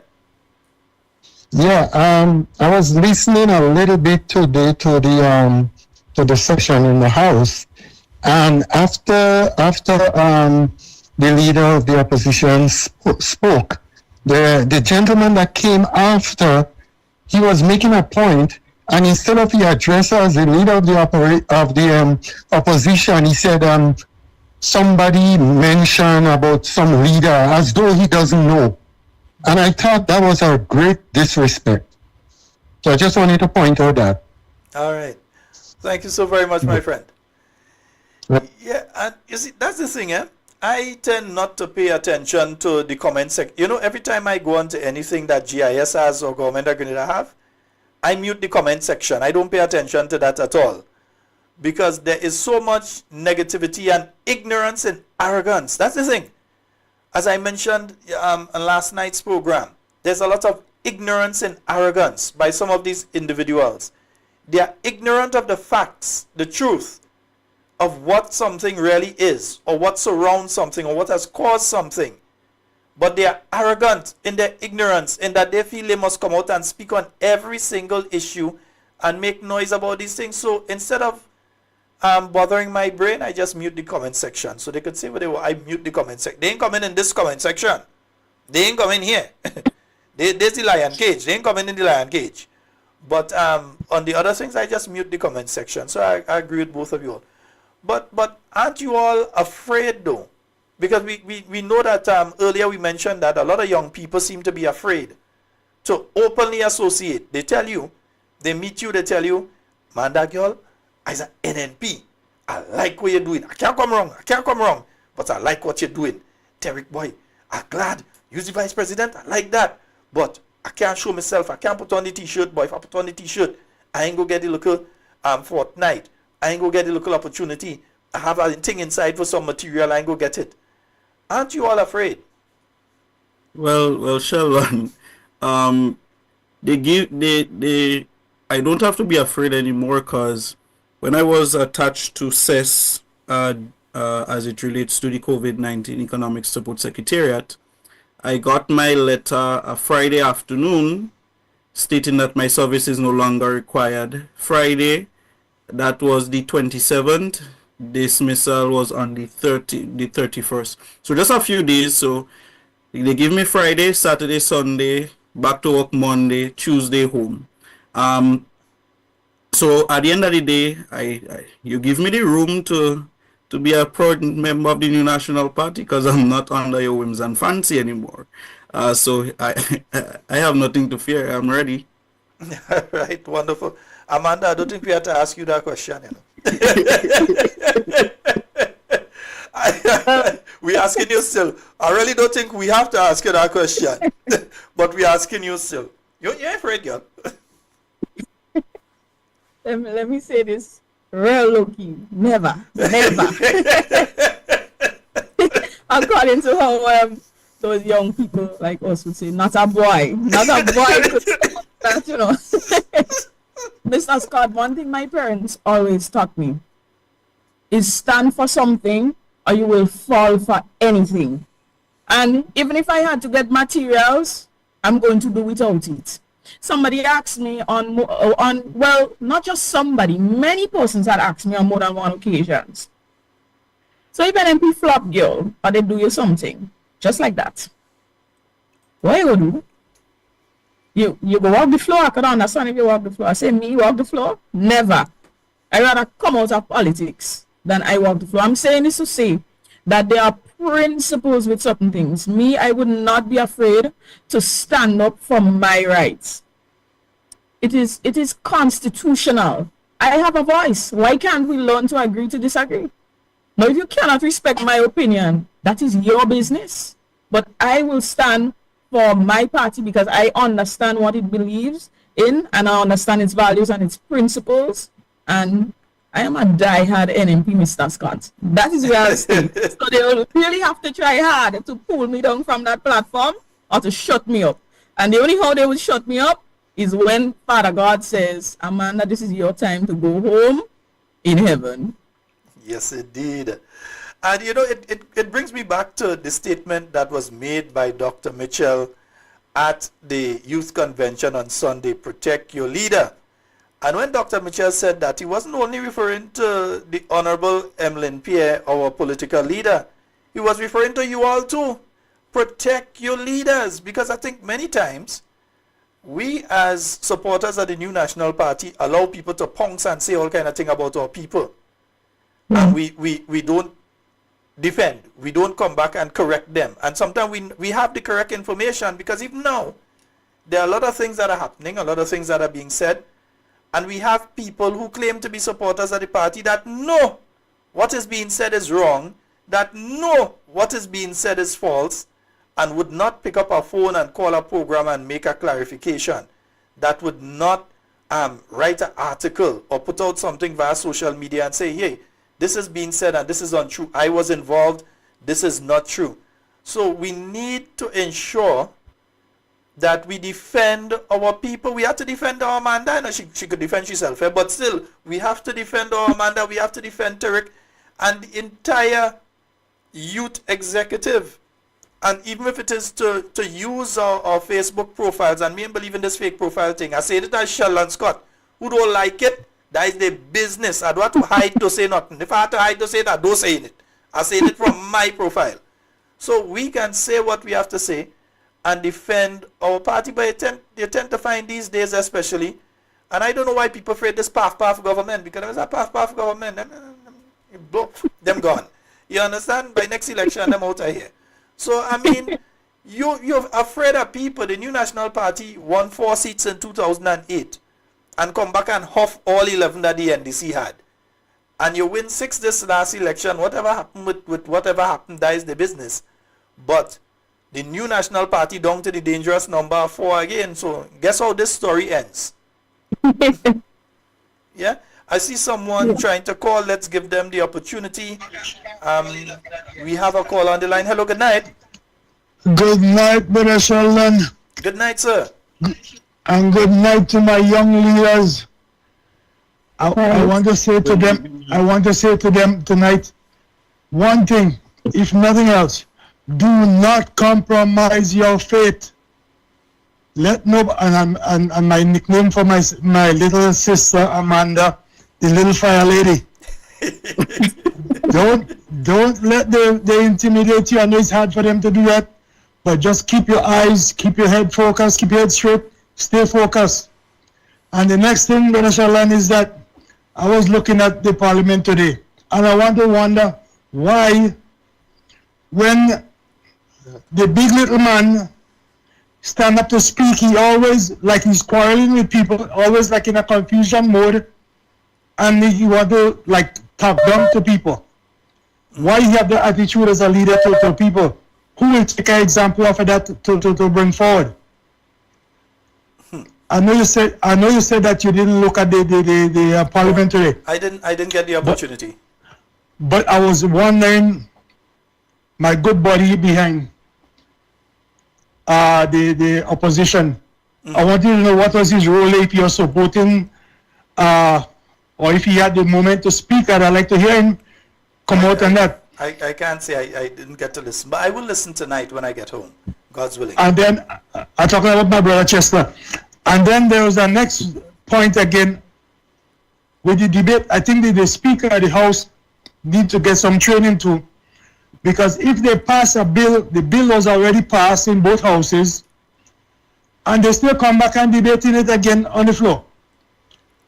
My brother, you don't need to train the Speaker of the House. You need to fire the Speaker of the House. You need to go. They need to get rid of him. I want to give kudos to the opposition leaders too, to press them and let them think about what they did. Not because he had to come back on the floor, but to press them and make them see what they did and is wrong. And they're still trying to defend it. And the last thing I want to remind us Grenadians, with the American system, we had what we call them criminals was deported from the US long time ago. I know of two in St. David's, one in Springs, one in the Northeast that was deported years ago before. So the deportation of criminals don't just started. They just a heavier push now because of what had happened in the past 4 years. So I like our Grenadians to listen to the news on both sides. Don't listen to CNN, MSNBC, CNBC, and all those things at one time.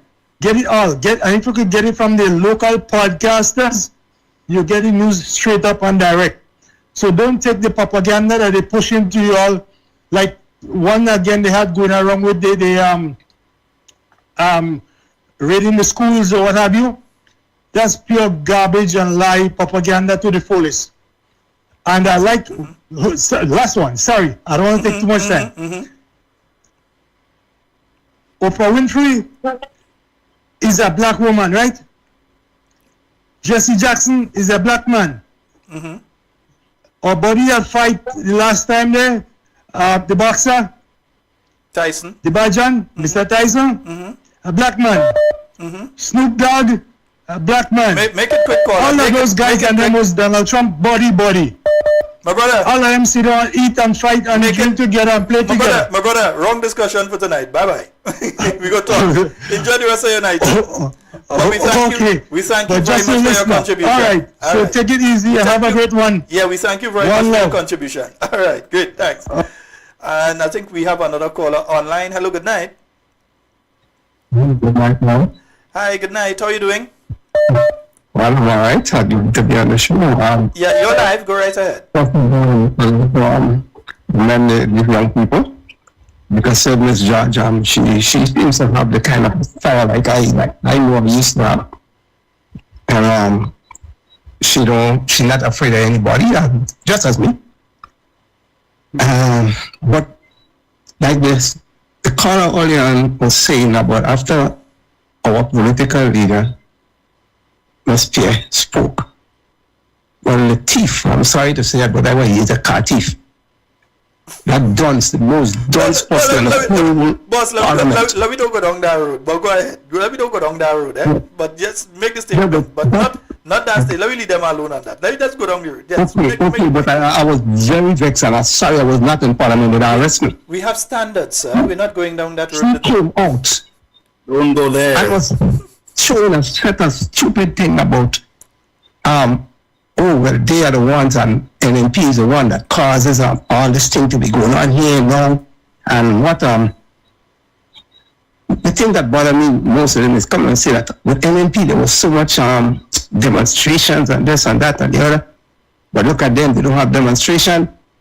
But he failed to come out and say, it seems as though the people, the victimizing people, so people afraid to demonstrate. Right? He afraid to come out and say that. And the thing about it is that these guys, you have no respect. You will address the opposition leader as somebody. I mean, in the House of Parliament, the Speaker had no right should the Speaker stop it? What is really going on in our country? What's happened? We have to come out, I said it before, we have to come out, we have to start demonstrating, let them see that we don't like what's going on. The Prime Minister is sitting right on the other side and he said nothing. He had no respect himself. He said nothing to this political dunce. I mean, I'm really, really sorry. I can't understand what's going on in this country. And as for the young people, I personally believe at this point in time, even at all there is now, untrained, young as they are, they would make better leaders in this country than the people that is there. They will make better leaders. You can see it, you can listen to the way that these young people speak. I am not too intelligent, but you can hear the intelligence in these people. You're listening to these political people, and you can't really hear anything. They're arrogant. You can't learn nothing from them. All what, is a master kind of thing. What I say have to happen. Whether you like it or not, we have the numbers and it have to happen. Someone told me the last time I speaking, we have to come out. The opposition have to come out.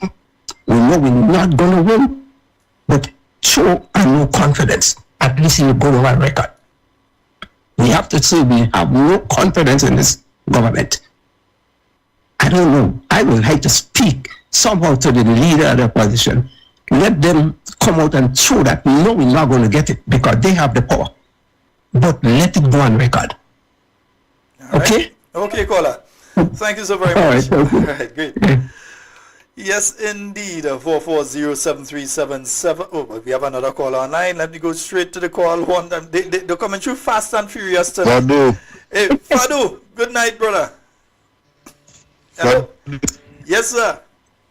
Salute. Good night to your panel too. You get me? Yeah, man. Good show. I just realized that I'm now a person of interest to the government of Grenada. Oh yeah? Which is crazy. Yep, man. I sent you some information too. I glanced it You get me? because, as I told you, I had a kind of busy afternoon. So, but I glanced it. Well, Yeah. I said another personal message to piggyback off of what your panelists said, that my heart don't pump no fear. I grew up in the Northeast. I used to play football in the road. A lot of the things that's, let's say, happening in Grenada right now in terms of living life comfortable, I was in the period before that. So I'll take no threats from the government. You all know my name, and I'm pressing like this. You get me? I ain't hiding, I ain't disguising nothing. If I feel something wrong, something wrong. So that tactics they ain't gonna work with me. And remember that before doing a 9 to 5, I was all day. You know what I mean? There's a group of people I could call instantly and we could make some moves. So again, I would like to get in contact with Ms. Pierre to put some things on the table so we could make some moves. I ain't taking no threats from these people. You didn't get a call today? Huh? You didn't get a call today? I asked someone to call you today. Not No, but they didn't call, but there's no scene now. My mind was kind of tense too, so it wouldn't have been a good conversation piece, you see, man? okay, so I'll go organize for you, don't worry. All right, so let's. Yeah, man. Grenada, don't take no intimidation from naughty types boys. People that used to get beat up and kick up in school. Don't take no bad up from them. Yeah, I tell you, they doing too much, brother. They're doing too much, bruv. And to take that closely with me, someone like me, brother. Have a good night, Father. We go talk. Safe travels, yeah? Blessed, brother. No time. Yes, indeed, folks. So we've got quite a bit. I didn't get to listen to the Parliament. Usually I try to follow Parliament live as it happens and so on. I didn't get a chance, but it seems as though Parliament was quite eventful today. One of the final questions I want to ask you all now, though, because I know probably the little one probably running around Amanda foot already. So, so I wanna ask a question. Dr. The Right Honorable Keith Mitchell has stepped away from the leadership of the new National Party after many decades of exemplary service. If you travel from Grenada right now in political circles and you mention Grenada, his name comes up. They don't ask you about any other Mitchell. They ask you about Dr. The Right Honorable Keith Mitchell. That's the Mitchell they ask you about. They ask you about Karani, they ask you about Dr. Mitchell. That's who they ask about. Considering that, your view on Dr. The Right Honorable Keith Mitchell, his leadership, his guidance of Grenada over the years, and his guidance not just of Grenada, but of the new National Party, making it not just a political party, an institution. And Terek, I'm going to start with you and then come to Amanda on this one. As it relates to the best political leader, the best strategist, the best prime minister, his wisdom, his knowledge over the years has shaped the foundation on what we all will stand on in the future as it relates to Grenada. And wherever he is tonight, I just want to say, Dr. Mitchell, we appreciate you. We thank you so very much for your leadership over the years. As I also indicated to Amanda that as a UTAM, we will have to have a grand celebration for you for your over 40 years of leadership to this party and also 23 years as Prime Minister to Grenada. I don't think there is anyone that will be able to meet that feat anytime soon, except when our political leader becomes the Prime Minister of Grenada. She'll be there for many years to come. So I just want to say, Dr. Mitchell, over the years, your guidance to the ministries, to the Ministry of Youth in particular, ensuring that youth programs are given the necessary funding and budget that it needs, ensuring that Grenada holistically, when you came back in 2013, Treasury empty, had to meet with the finance people right in the back of the trade center to ensure that salaries are paid on time. We just want to thank you so very much for all your leadership over the years. And I say blessings to you, guidance to you, enjoy yourself. I know you'll be continue guiding the new National Party always, and we just want to say thank you so very much, and drinks on me tomorrow. And Amanda. Well, Shallan, before I say anything, I started in the party in 2022, right? So I'm relatively young. I'm a baby in this thing, right? But you can't call Grenada's name, as you said, without calling Dr. Mitchell. All my life, my entire existence, he has been in politics and he has shaped Grenada, Carriacou, and Peter Martinique, and that is something that you cannot move away from. He has built the foundation and he has laid the foundation, and now we're actually building on it. So we are basically standing on the shoulders of a giant. The man who, as Terek said, he knows how to make a pregnant and empty treasury pregnant. But in all honesty, I think Dr. Mitchell has been the only prime minister in the Commonwealth who has won 15 seats at 3 times. That is no easy feat. It's a testament of his strength and his resilience and his visionary leadership. Grenada has moved from a place where there was no electricity. We have to remember that the new National Party is the one that brought in things like electricity, bringing things like Wi-Fi, telecommunications on a whole. Dr. Mitchell spoke on how we built roads, and they actually called him Stone. So when I think of Dr. Mitchell, I just see progress. I just see vision. I see a complete leader. He has the charisma, he has the charm, he has the vibes. He's vibrant and he gets things done. When you think of the stadium, how it was to how it is right now, when you think of the bus terminus, the cruise ship terminal, come on, you can't beat that. So when you speak of Grenada, you speak of Dr. Mitchell, the Energizer Bunny, the stalwart of Grenada, Carriacou, and Peter Martinique, and one exemplary leader within the Caribbean and, by extension, the region. And indeed, I must say that in my interaction with various political leaders around the region, even some prime ministers, also my interaction with just people who are involved in politics around the region, his name always comes. The moment you say Grenada, his name always comes up. And one of the questions, well, how this man do this thing? This man win 3 times. He win all the seats in an election. And how was he able to do it? And people often forget that as General Secretary of the party in 1984, the new National Party secured 14-1. So they only lost 1 seat. Yeah, and he was General Secretary of the party at that point in time. So he has a history of success. And indeed, I must say that over the years, I have, there's not one occasion that I could say that I've ever lost respect for him. He is someone that I admire wholeheartedly. I believe that he has done a lot, not just for the Caribbean, for the region as well. When it comes to cricket, a lot of what you see, the cricketers that are getting the opportunities now, were due to some things that Dr. Mitchell did. The telecoms, the fact that we can have the devices that we have right now, the access that we have right now, are due to the work of the Honorable Dr. Keith Mitchell and one Honorable Gregory Bowen. They are the ones that broke the monopoly, although there be children in Pampas still. When they broke the monopoly that cable and wireless had on this country and the region in relation to internet services and mobile services and landline, they are the ones that went and broke the monopoly. I have the video of them on the plane going to St. Kitts. So they can't tell me otherwise, and they can't say a lie. I have the video from in the conference, so they can't say a lie. So this is someone that not only Grenada owes a huge debt of gratitude, but also the region owes a huge debt of gratitude for all that they have done for Grenada and the Caribbean on a whole.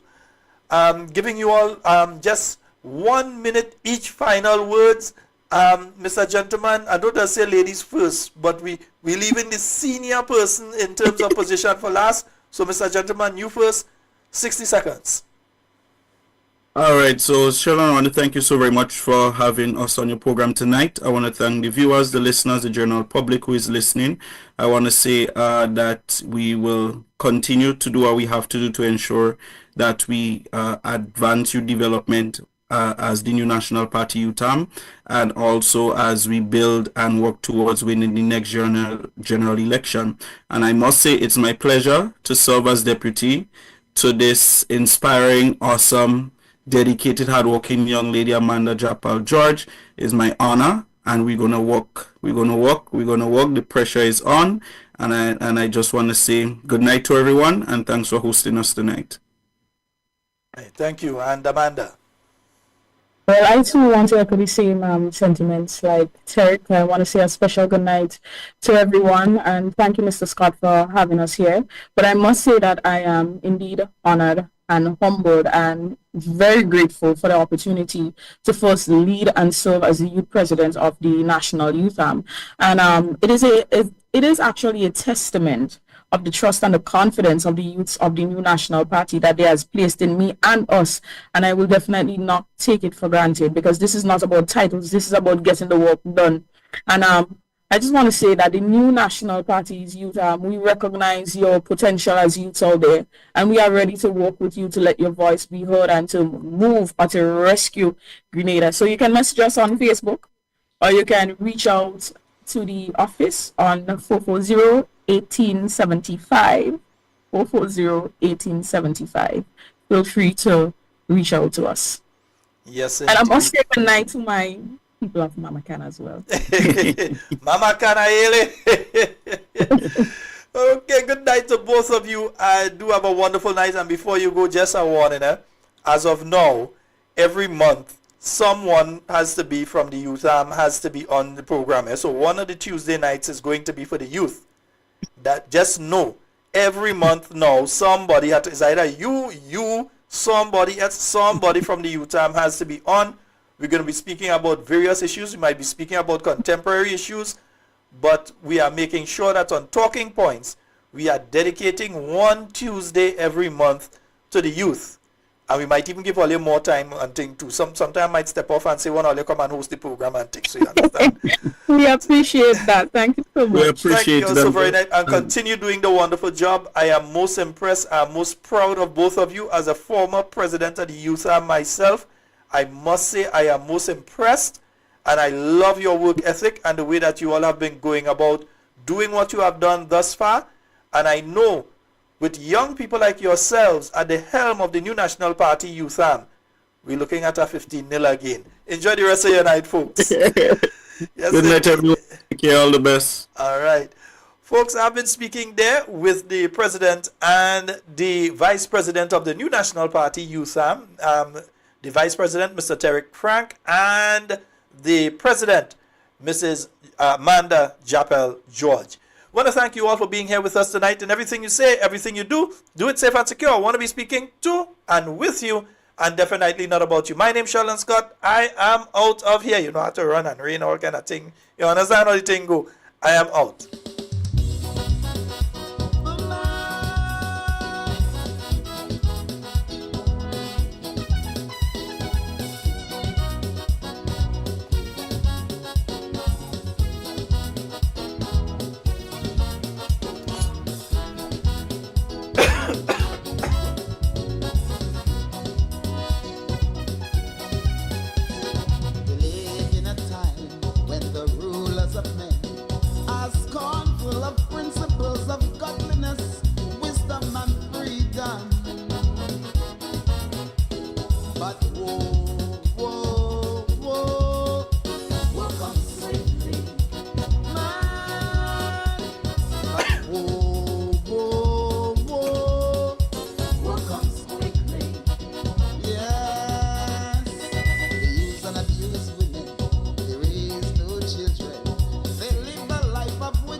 Just like him, but be not afraid,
but they know what they do is wrong, and it's weighing their conscience down, because all men know that no man knows the hour. Man, but be not afraid, for there is your end.